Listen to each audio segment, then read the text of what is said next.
Hey everybody, it's Tim Sackett back with another episode of the Frontlines Podcast, brought to you by our great partners at Workday and their entire suite of frontline management solutions. They have the candidate experience, they have the talent management, the workforce management. You can do it all with Workday. Amit, how was that for a cold read for the sponsor? I'm just thankful. This is the first episode I think that I actually remembered to shout them out at the beginning. Like I'm usually at the end, I'm like, oh crap, we have a sponsor. I love that. Hey, look, you're right. They can do it all. So that was very well done.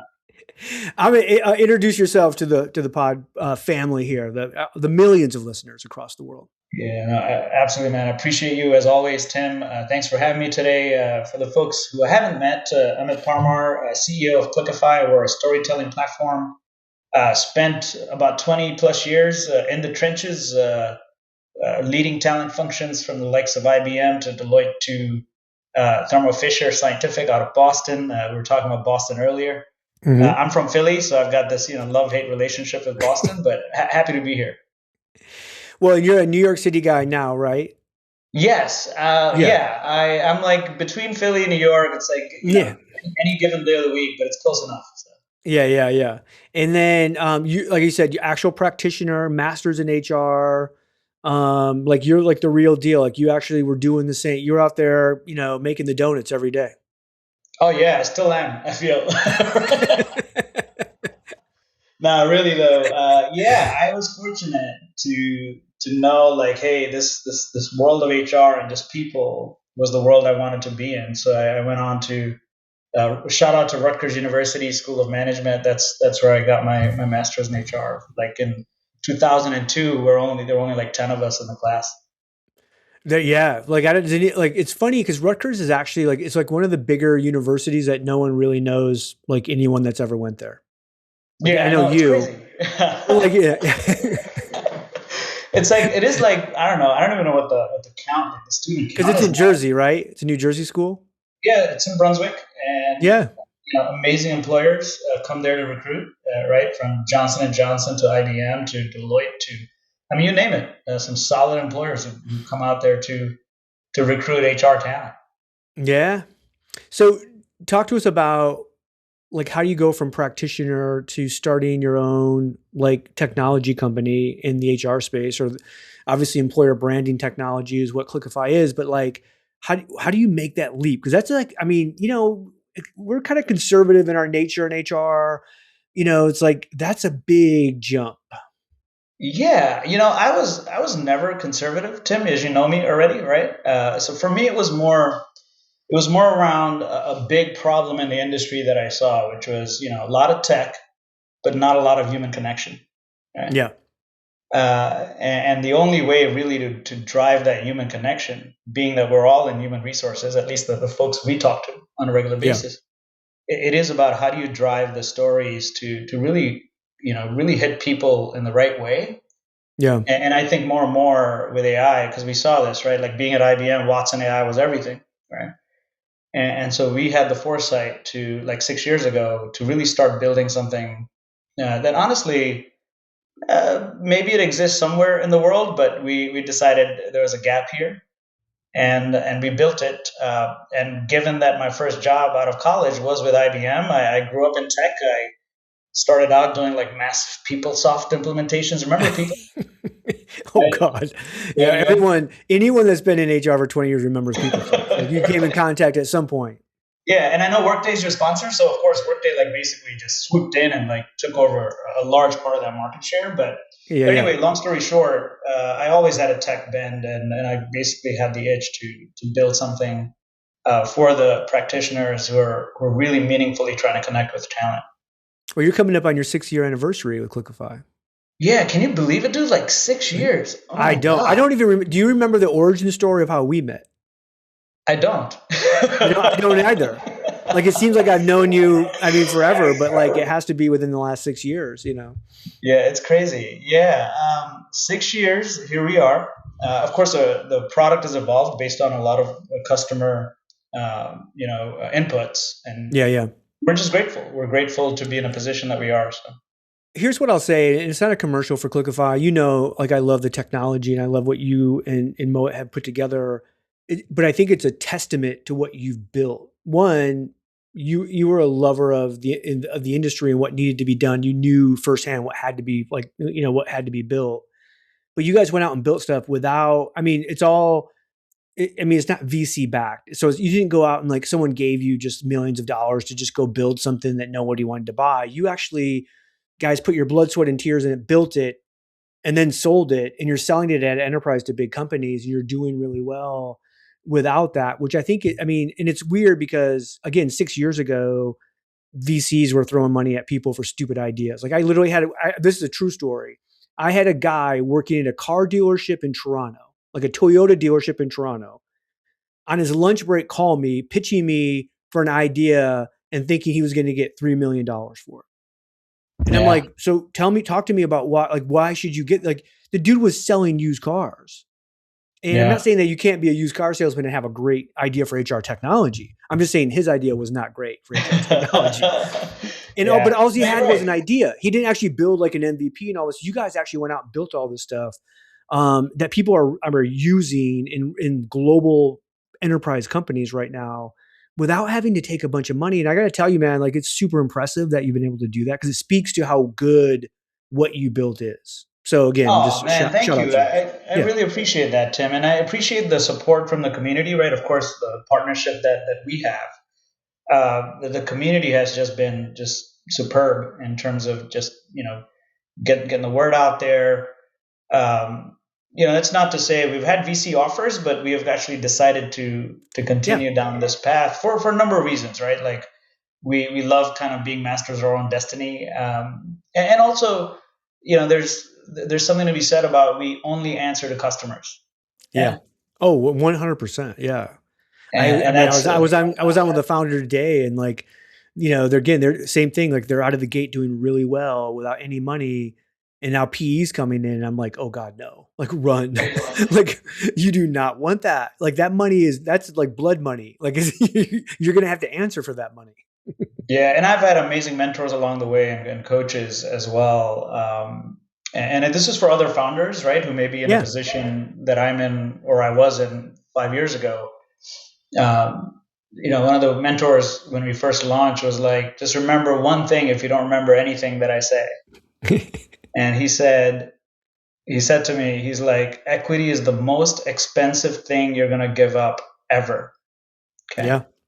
So guard it. I mean, he's like, you're better off giving like, $500,000 to somebody versus like equity. Right. So, so that one thing kind of stuck with us and we'll continue down this path. We'll see, like nobody can predict the future, but for the foreseeable future, we're doing just fine. Yeah. Cool. So I brought you on today, not to talk about obviously Clickify, but like you guys partnered with AMS, put together the 2026 State of Employer Branding survey. Yeah. With some really good data. So I'll put a link in the show notes so everybody can download that if you're listening. You can find it. I mean, I literally just went out and found it by Googling Clickify and the 2026 Employer Brand, State of Employer Brand survey, and it came up. So give us the highlights. What did you find this year that and where things are at? Yeah, no, absolutely. Shout out to the folks at AMS for this partnership. We've been running this survey for 4 years now. So this is like an annual survey that we've been running. And every year, Clickify has been the constant. And then every year, like last year, we did it with Top Employers Institute. Right? Yeah.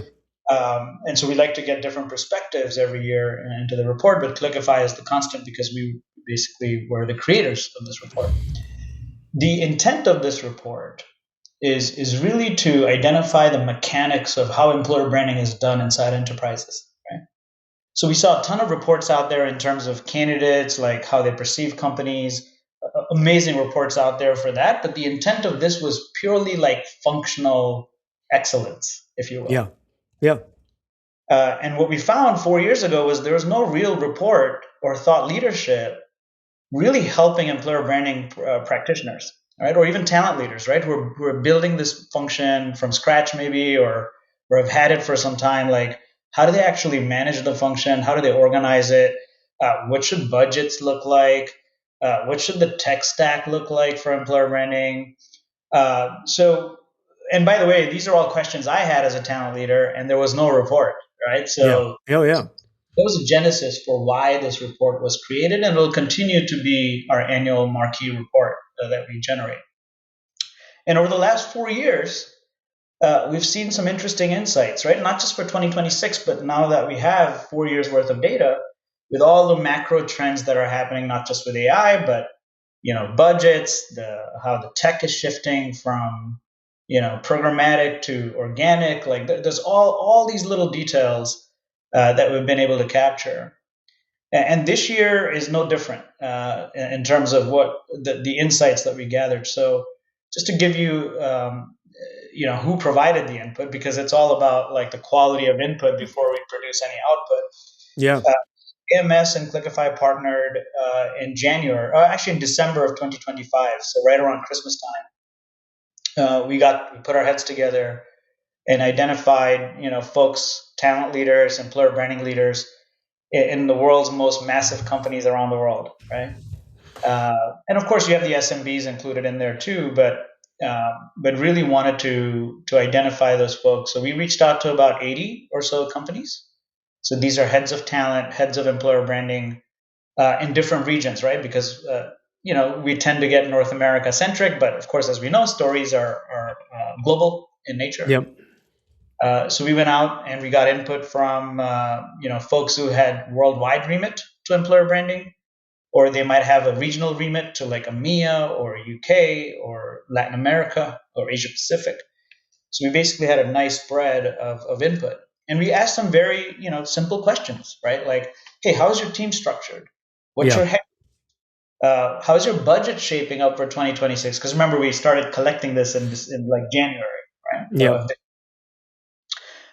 What is your tech stack like? What are your biggest priorities? What are the challenges that you foresee? All right. So we got a lot of qualitative insights, but then we also had numerical insights like, hey, as part of your budget, let's say you had they said that the budget was $250,000 on average, which is a real number. Yeah. Of that 250, like how much are you spending on programmatic versus organic? Like very tactical, actionable insights that we want to provide to our audience. When you think about, like, I mean, I know one of the things was like a tech stack question around like how many different tools an employer branding team uses. And I use team loosely because you and I both know Fortune 500 companies that have like one talent brand person, and you're just like, wait a minute, you're a $1 billion company. How does this happen? But it does speak to how new the function is really, right? And so when you look at that and they use on average, again, 86% of them use between 1 and 3 tools. What are those tools in your mind? I mean, obviously Clickify is one of those, but like, what are the 2 or 3 tools out there that you would say are common in employer brand? Oh, such a great question. And by the way, I'll take this bit, which is like you're spot on. I'm always surprised at when I talk to organizations and I ask them like, how big is your team? And these are massive, to your point, massive organizations. Oh yeah, sometimes like they have hundreds of recruiters, and you got like, oh, Jill over there does branding. Like what? Right. So, and I think you'll start to see, to your point, it could be a maturity curve thing, depending on the region that you're in. Like EMEA seems to be more ahead of the curve, actually, as it relates to branding. And we can have a separate podcast just on why that is. I have some theories around why that is. I think it has a lot to do with just how people view the concept of work in certain regions around the world. Yeah. Mm-hmm. So there's a ton of like, we should actually do a research study just on that. Oh yeah. But to answer your question, we're seeing tools like like Canva, of course, Clickify is one of them. Adobe for content creatives. A lot of video tools are starting to pop up. I mean, you turn around, there's like another video tool, right? Yeah. There's like so many of them. But I think there's an inherent like issue with video in the sense that people like they love to do TikToks, but when a company asks them to create a video, it's all of a sudden it's like, whoa, right? I know. So there's a logical thing with that. Even though Clickify has a video solution, I'm always like, hey, and it depends culturally, right? But I'm always like hesitant to say, hey, video is going to be like super successful for you, even though there's all these metrics that tell you the engagement. But actually, the act of getting those videos is still tough. That's something we have to crack the I code on. think I think it does speak to the maturity curve, right? Because when you start thinking about the tools being basically, and I don't say basically, I mean, but they're basically digital content creative tools, right? Canva and some of these other ones that are out there like that is like, and so you're asking somebody to go create collateral when in reality is they probably already have a marketing digital team that should be or could be doing that and allowing them then to focus on deeper stories, connections to be able to get that information out there sharing. Instead, again, from the maturity side, there's doing a lot of blocking and tackling of like, okay, I need to get a LinkedIn post up or I need to do, and they have to go out and create something on their own because they have nobody else that can kind of help them. To me, Oh that's yeah. just, it's still kind of shocking at kind of how early days we still are in employment branding. Oh, absolutely. I mean, you mentioned this, right? Like a typical ratio of an employer branding to like a recruiter is like 1 to 100. Yeah, And it's so what crazy. ends up happening inevitably is like a recruiter in like Hungary and Budapest might say, hey, I've got to hire data scientists here in like 2 weeks. They're shooting off an email to the employer branding person and saying, can you help me create a campaign? Yeah. Right? Yeah, and it doesn't happen. So then they go into GPT and get some crap thrown up on, like, and they're like, oh, and like that's why you see all the brand stuff is different, and no one's using the same thing, is because you have recruiters out there running around like crazy people doing their own thing. Yeah, and so there's a huge opportunity to drive that consistency in your messaging around the world. And there is a way. I mean, Clickify, I believe, has cracked the code in the last 6 years, right? There's a way to drive that consistency and the look and feel, but also the data-driven storytelling, right? Because I always Yeah, tell our teams this: like anyone can create content in the age of AI, but very few can create content based on intelligence. And that's one of the reasons why 2 years ago now we launched Clio AI, which will actually arm the employer branding leaders or the architects of these stories with like, hey, here's the sentiment, here's what your engagement survey is telling you, here's what the candidate survey is telling you. Like, hey, these are insights before you just go off and start building any content. yeah.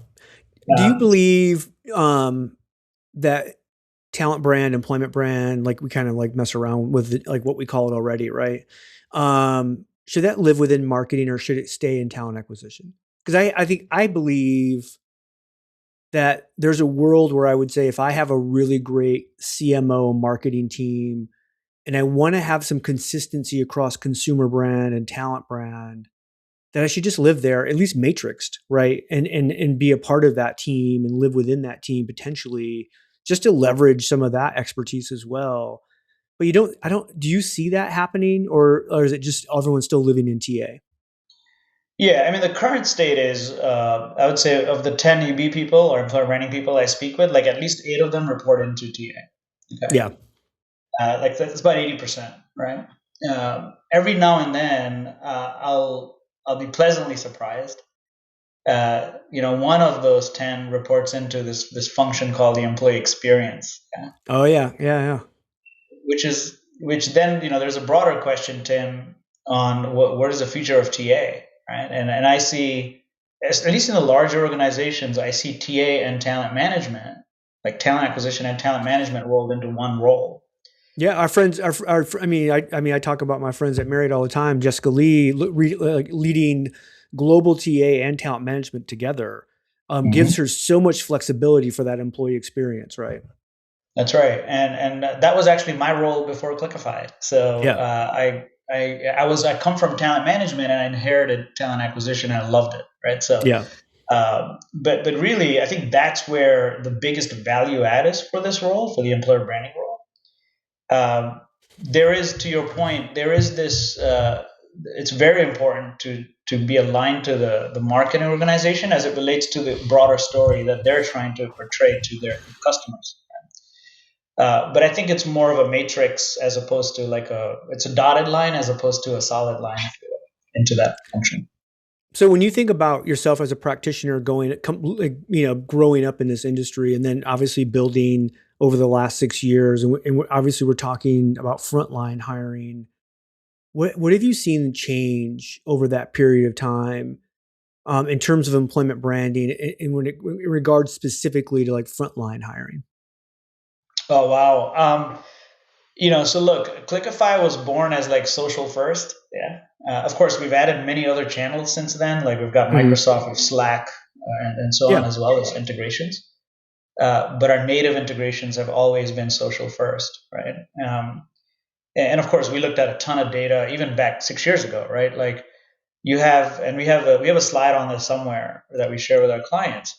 I mean, if you look at all the major social channels, you're looking at about 500 billion people around the world spending, on average, 2.5 hours a day on one of these channels.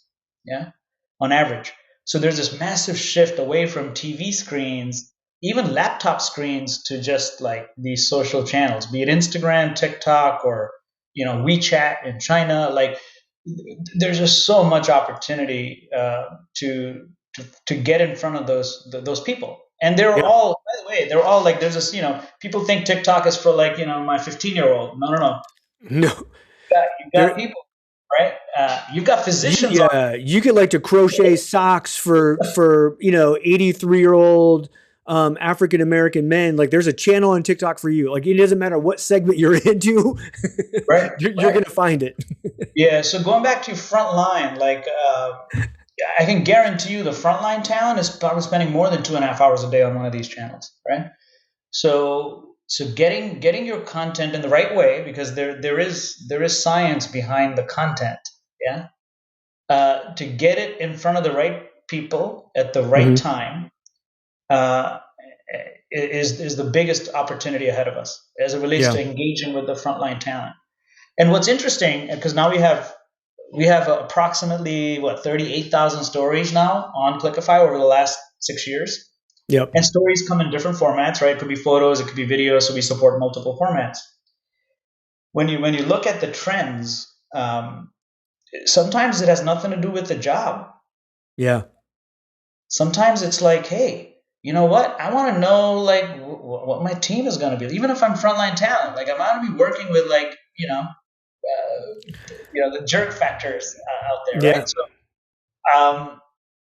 what we're finding is, yes, you can bring them to the job ultimately in the journey, but it's your content doesn't always have to be like, hey, I have this job open, right? Yeah. And Yeah. here's the mentality of job boards, right? Like that's what we all grew up with, right? Being in talent. And so there is this storytelling aspect that we're seeing with frontline talent that's actually resonating better. So, for example, pool operators for one of our clients in the hotel industry, actually, right? So they're honestly just sharing, like, hey, these are our pool operators, and this is, Yeah. forget even day in the life because that's like getting so old. But like, here is their journey. Like, would Yeah. you want to be part of that journey? So the journey was something like, hey, they started out as an intern. This customer of ours paid for their internship. Like that's the stuff the frontline talent just absolutely love.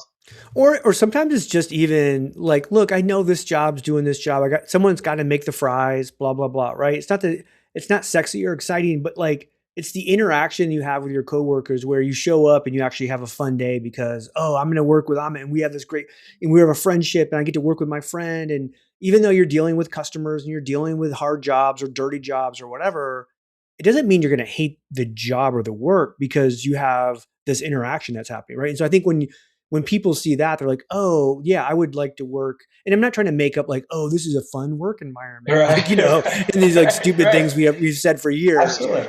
But when you actually have a real employee show, like, why do you like it here? And then they just goof off for a second because somebody behind them is like, give them rabbit ears. And you're like, oh, you see the energy and the interaction that's taking place when someone's in a workplace. Like, why do we show up to work every day? And you're like, Mhm. oh, because I have friends there. I have a social life there. I have people that I, like to hang out with, and they happen to be at work. And I think sometimes in the history of how we tried to show employment brand, that was lost. And I think with this video aspect or the stories aspect, you can start to show some of that in a real way. Oh, absolutely. And I mean, there's so many ways to engage with the frontline talent, and many places will call it like, I've read like invisible talent, right? Like, which I hate, by the way. But in some ways, like the invisible talent that kind of hits home. Like, hey, how do we make them more visible? Because they are the ones running essentially some of these countries. Like, it's crazy, Yeah. right? Like, Oh yeah. so for me, I'm very passionate about like how do you get like as an industry, how do we get better at engaging with this talent versus just like putting jobs out on job boards? I'm not saying that that's not the right way. It's just let's connect with these folks in a more meaningful way. Well, and I always go like, it's to me, like you have to put the jobs out on the job boards. That's like a lowest common denominator. That's again, we had to make the donuts, but so often, so many companies stop there and they don't Mhm. go to like figure out like there's another chart that you guys had in the report about like source of hire or quality of like quality of hire by source, right?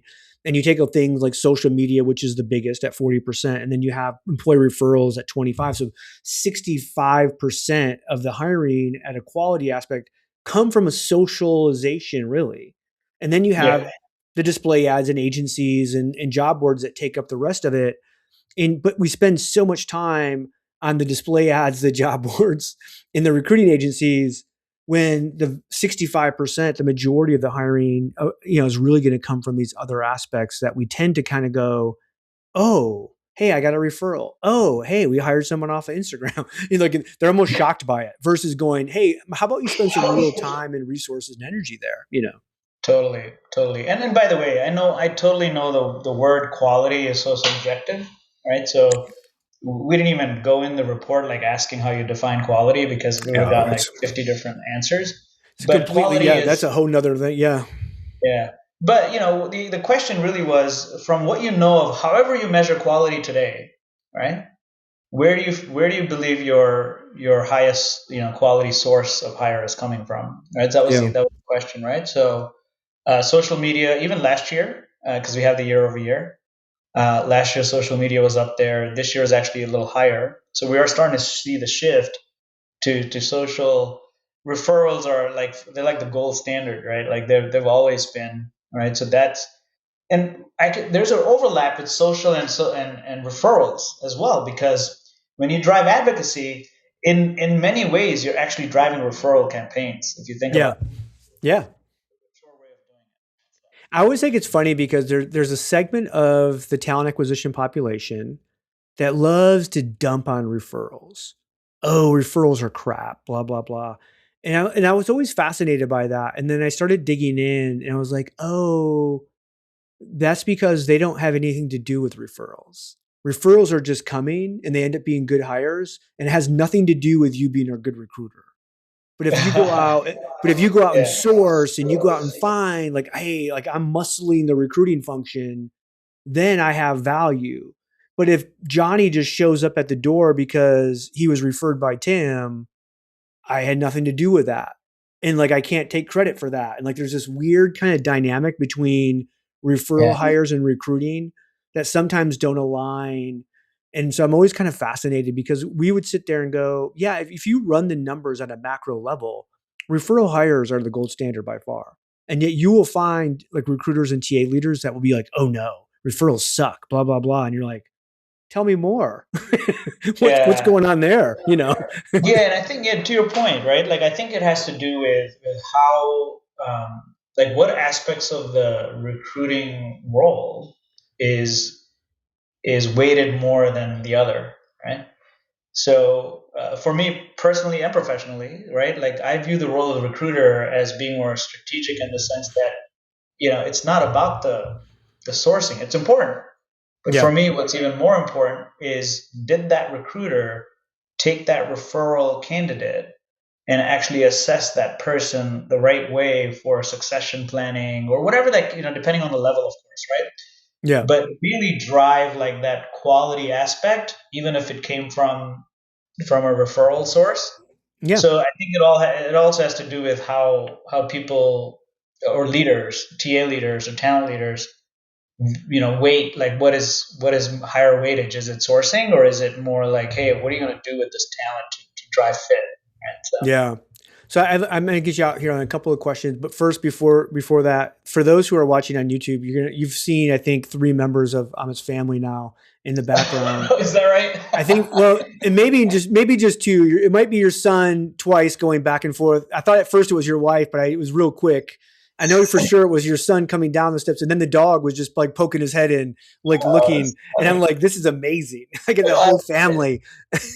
Yeah, I didn't even realize I'm so like locked into you. I'm like not even focused there. Which, by the way, I try to change my background. So apologies for the audience for distracting you with my family. Oh, I think it's amazing. You're like, this is perfect. So when you think about employment branding, talent branding overall as a function, and you think of people, that are in the audience that are listening, like heads of TA, practitioners, CHROs, and you go, if I could give you like just one golden nugget of advice to focus on to make your employment brand better today or over the next 6 months by the end of the year, what would you tell them to do? Oh man, that's a loaded question actually, and I may answer it in more than one way if that's okay. Yeah. You've got this massive like AI applicants and AI filters in place right now through all these tools, right? So, one thing I would certainly suggest for TA leaders to pay closer attention to, which I'm sure they are, right? It's just something that certainly keeps me up at night, even though I'm no longer in the role, is how are you driving that quality of hire when you have AI applicants and then you have AI filters in Europe? And of course, you've got all, there's some recent announcements with like Plum. I'm a huge fan of Plum, right? So there are assessment technologies, but they come at a price. So at what point in your process do you enable that? Or do you use storytelling, right, as a mechanism to kind of filter out the folks you don't want to even get into this AI applicant, conundrum, right? So, and it's not an easy thing to solve, but that's one thing as a TA leader that would keep me up at night is, man, like, what are we doing? Like, are we just a volume play now or are we a quality play? Yeah. I saw some technology that's in beta right now where you could do this kind of screener question, which which relates to kind of what you're talking about, where you go, hey, talk to us about the kind of culture or like, what you would want to work in. And then it explains, and then like in the criteria for AI, it says, hey, this is our culture, right? Here's like a one pager on what our culture is. And then let's kind of try to get some weighting to when someone answers, how close was what they are looking for as to what we have. Love that. We discount so highly someone's match to our culture. And over like 10 years ago, we talked about that a lot. And then it became kind of like a dirty thing. Like, oh my gosh, no, and be inclusive, welcome everybody. I'm like, no. I want to welcome everybody, but I also want to welcome people who actually want to work here, that want to be a part of what we do, which is super important. And I think we can actually build that in. And we talked about, like you said, talked about Plum or just assessment science in general. As AI starts to match jobs and candidates and everything becomes the same, we have to have more signals of noise to be able to kind of go, okay, now who really are the people who can perform and want to be here? And then let's focus our energies on those people because everyone's going to look the same, right?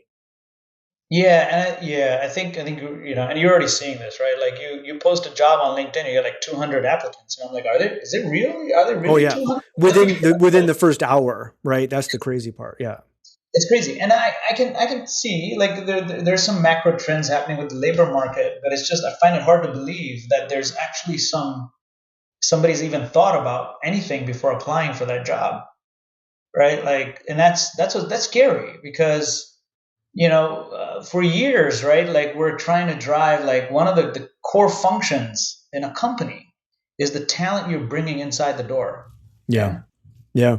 And right now that core function as a company, I believe is on a balance. Yeah. So, my one nervousness of all this is that we're going to go back a decade, 15 years ago, where remember when we used to have apply processes that were like, literally are like, hey, can you hop on one foot for 23 minutes? Okay, next step, right? Like we made candidates jump up. We had made candidates jump through so many hoops that it wasn't, because we thought, oh, well, I have so many candidates.